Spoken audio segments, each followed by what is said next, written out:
Because I don't know if you get people in the interview process who don't answer those questions in the affirmative, like when it comes to testimony. Maybe they don't know if they have a testimony. Maybe they're not sure if one of the things that they've done in their personal world needs to be cleaned up, and they don't know how to answer that question. You know, we had Curtis Keller talking about an experience where he felt like he didn't know if he was in a place where he needed to confess something to a church leader.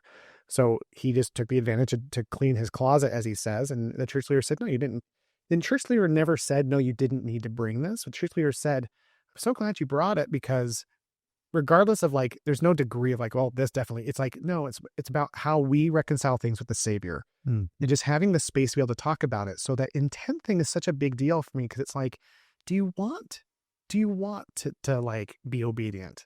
You know, it's not saying, are you perfect? Right. It's like, do you have an intent? And then it's also, I don't think there's anyone, at least for me, who isn't in that interview going, yeah, I am worthy, but there's so much more I could do. Right. Like it's a beautiful recognition, not a invalidation, but a beautiful recognition that there's no end to this journey, because none of us are ever going to get to the Savior's level in this life. Yeah.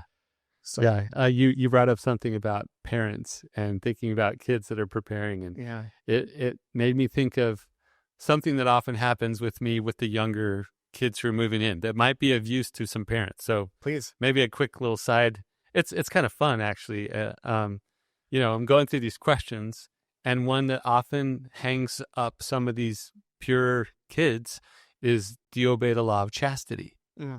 Well, I know for a fact, sitting across from the ones that I'm talking about, that they're living the law of chastity, right? They have zero problems with it. Right. But they're like, I'm not sure, right? Because they don't actually know what that means. And sometimes they're like, can you remind me what that is? And so I guess I just invite parents out there to help. Like the questions are available on the church website. They're available publicly in the church handbook. Sure. So you can go there, read through the questions with your children, help them make sure, not to tell them this is what the answer should be when you go to the interview, but to help them understand what they're being asked. The purpose of the question.